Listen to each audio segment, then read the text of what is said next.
বিনোদন এখন অত্যন্ত সহজলভ্য। 25 বছর আগে এমনটা ছিল না। ফলে সেই সময়ে মহালয়ার পূর্ণ লগ্নে বাঙালির ঘুম ভাঙত বীরেন্দ্র কৃষ্ণ ভদ্রের কণ্ঠে চণ্ডী পাঠ শুনে।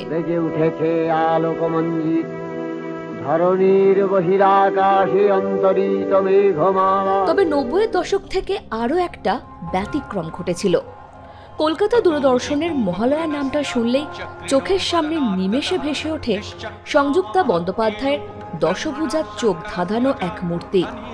কানে বেজে ওঠে সেই সব মহালয়ার অনুষ্ঠানে পণ্ডিত অজয় চক্রবর্তী, ইন্দ্রাণী সেন, হৈমন্তী শুক্লার গান।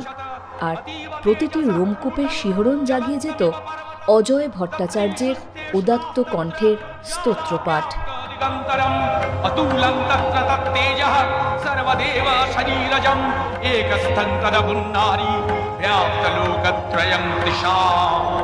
মহাকালের গতিতে সময় বয়ে গিয়েছে, পাল্টেছে অনেক কিছুই, কিন্তু শিল্পী অজয় ভট্টাচার্যের সেই কণ্ঠ আজও বুকে মোচড় দেয়। বর্তমান প্রজন্মের অনেকে হয়তো এই শিল্পীকে চেনেন, জানেন, আবার অনেকে হয়তো তার নামও জানেন না। এই প্রজন্মের কাছে সেই শিল্পীকে তুলে ধরতে আমরা পৌঁছে গিয়েছিলাম দমদমের মিল্ক কলোনি।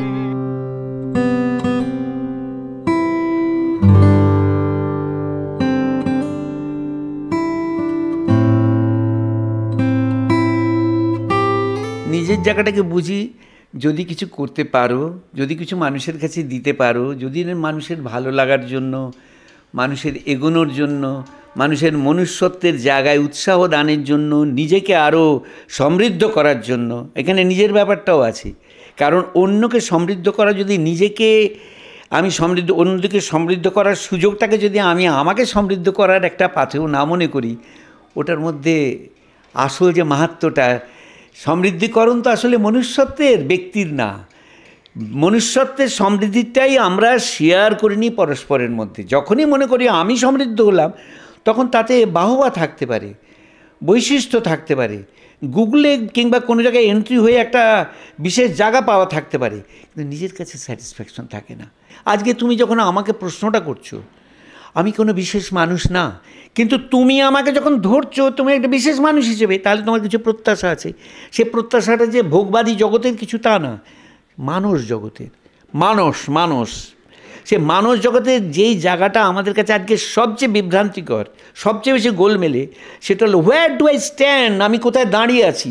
হয়তো আমার একটা বড় চাকরি আছে, হয়তো আমার ভালো ভালো ডিগ্রি আছে, আমার হয়তো অর্থের কোনো অসুবিধা নেই, আমার হয়তো জীবনসঙ্গিনীও মোটামুটি সব দিক দিয়ে ঠিক আছে, তবু এটা ফাঁক। হোয়ার ডু আই স্ট্যান্ড, আমার এক্সিস্টেন্সটা কি, আমার জায়গাটা কি, ভেসে ভেসে কখনো ভালো আছি, কখনো খারাপ আছি, কখনো সিনেমা যাচ্ছি, সিনেমার মজা দেখছি, কখনো ঝগড়া বিবাদের মধ্যে অংশ নিতে হচ্ছে। অর্থাৎ একটা জটিল, অথচ বেরিয়ে পিছলে চলে খুব নিজেকে, আমার বোঝানোটা আমি জানি না কতটা পৌঁছে দিতে পারছি, কিন্তু আমি দিনের পর দিন দেখছি যাদের সঙ্গে কথা বলি, যাদের সঙ্গে সখ্যতা, যাদের সঙ্গে মিশতে হয়, তাদের মধ্যে হয়তো আমার সামান্য কিছু বৈশিষ্ট্য আছে বলে তাদের অ্যাপ্রিসিয়েশন পাই, কিন্তু যখন তাদের দিকে ফিরি, অনেকেরই দেখি বুকে অনেক যন্ত্রণা। সে যন্ত্রণা হয়তো খাদ্যের নয়, সে যন্ত্রণা হয়তো সংসারের পারস্পরিক সম্পর্কের নয়, সে যন্ত্রণা হলো ক্রাইসিস অফ ফান্ডামেন্টাল আইডিয়া। মানে নিজেকে নিয়ে ফান্ডামেন্টালি আমি কীভাবে দেখব, সেটার একটা বিরাট অভাববোধ। একটা উদাহরণ দিল, বুঝি আজকে সকালবেলা আমাকে একজন অঙ্কের অধ্যাপক ফোন করেছিলেন।